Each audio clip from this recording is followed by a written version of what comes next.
श्री स्वामी समर्थ. आजचा दिवस तुम्हाला खूप आनंदाचा आणि मंगलमय जावो, आरोग्यमय जावो. चला आता मी तुमच्यासोबत करंजीची रेसिपी शेअर करत आहे. तर चला आता आपण रेसिपीला सुरुवात करूया. पाहू शकता किती छान आले आपल्या करंज्या. इथे मी 2 वाटी रवा घेतलेला आहे, बारीक रवा. इथे मी थोडंसं काजू बदाम बारीक कूट करून घेतलेलं आहे, थोडंसं म्हणजे जाडसर. इथे मी पिठी साखर करून घेतलेली आहे. ज्या वाटीने मी काजू बदाम दाखवले ना, त्याच वाटीने मी 2 वाटी रवा घेतलेला आहे इथे. आता हा रवा आपल्याला छानपैकी भाजून घ्यायचा आहे. आणि पिठी साखर पण 1.5 वाटी घेतलेली आहे मी. आणि पाऊण वाटी काजू बदाम वगैरे ड्रायफ्रूट्स म्हणजे मिक्सरच्या भांड्याला जाडसर दळून घेतले. इथे 1 वाटी मी छोटी वाटी खोबरं भाजून घेतलेलं होतं आणि मग किसलेलं होतं ते. पण मग आता इथे मी थोडंसं अजून त्यात भाजून घेणार आहे रव्यामध्ये.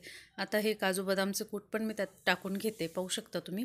हे आपल्याला व्यवस्थित भाजून घ्यायचे. रवा खूप छान खमंग होईपर्यंत भाजायचे आपल्याला लालसर. आता इथे आपला रवा भाजून तयार आहे. आता इथे मी सुंठ वेलचीची पूड टाकून घेते. पाहू शकता तुम्ही. खूप सुंदर होतात ह्या करंज्या, एकदा करून पहा. आता गौरी गणपती येत आहेत, त्याच्यासाठी ह्या करंज्या खूप छान लागतात. आता इथे मी पिठी साखर 1.5 वाटी टाकून घेते. तर आपलं 2 वाटीचं प्रमाण आहे रव्याचं आणि आपण खोबरं पण आणि ड्रायफ्रूट्स पण टाकले, त्याच्यामुळे मग 1.5 वाटी पिठी साखर टाकली. इथे मी थोडंसं अर्धी वाटी कोमट पाणी करून घेतलेलं आहे. आपलं हे सारण जे आहे ना, ते व्यवस्थित मिक्स व्हायला पाहिजे म्हणून. आणि काही जण दूध पण टाकतात, पण दुधाने ना लवकर खराब होतात. म्हणून मग आपल्याला 15 ते 20 दिवस टिकवायचे असतील तर आपण पाण्याचाच उपयोग करणार आहोत इथे. तर खूप छान होतात त्या करंज्या.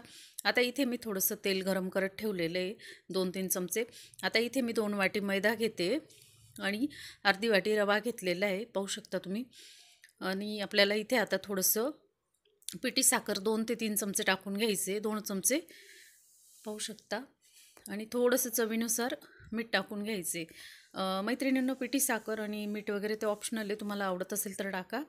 आता इथे मी तेल चांगलं कडक करून घेतलेलं आहे. माझ्याकडे तूप नव्हतं म्हणून मग तेल चांगलं कडक करून मग आता ह्याचा आपण व्यवस्थित मिक्स गोळा तयार करून घेणार आहोत. पाहू शकता. खूप छान येतात ह्या करंज्या. एकदा करून पहा, खाऊन पहा. माझ्या चॅनलला लाईक, सबस्क्राईब, कमेंट नक्की करा. आणि असंच प्रेम आणि आशीर्वाद असाच राहू द्या तुमचा. तर आता इथे मी थोडंसं तेल टाकून अजून व्यवस्थित गोळा करून घेणार आहे. तेलाचं मोहनने ना आपल्या करंज्या खूप छान खुसखुशीत होतात.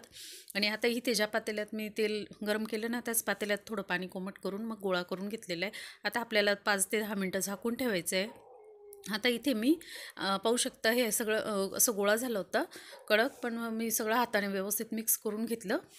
आणि आपलं सारण व्यवस्थित तयार आहे. आता आपला गोळा पण मऊसूत व्यवस्थित झालेला आहे. इथे मी पीठ घेतलेलं आहे मैद्याचं आणि इथे मी 1 चमचा म्हणजे ते सांजोरी कट करण्यासाठी घेतलेलं आहे चमचा. तर इथे आता आपण व्यवस्थित बारीक चपाती लाटून घ्यायची, एकदम बारीक करायची, म्हणजे असं एकदम छान होतात त्याच्याने करंजी. एकदा तसं करून पहा मैत्रिणींनो. इथे पाहू शकता तुम्ही, एकदम पातळ अशी चपाती लाटून घेते मी. आपल्याला ही मीडियम साईजमध्ये लाटून घ्यायची. पाहू शकता. अजून थोडंसं पीठ लावून अजून बारीक करून घेणार ही मी पारी. आणि याच्यात आता आपल्याला थोडंसं सारण भरून घ्यायचं आहे. तर खूप सुंदर होतात ह्या करंज्या, एकदा करून पहा. आता इथे मी दूध घेतलेलं आहे आणि दुधाने मी लावणार आहे. तुम्ही पाणी पण लावू शकता, पण दुधाचे छान चिटकून राहतात ना, म्हणून मग मी दुधानेच चिटकून घेणार आहे ते. तर आपल्याला असं चिटकून घ्यायचं व्यवस्थित.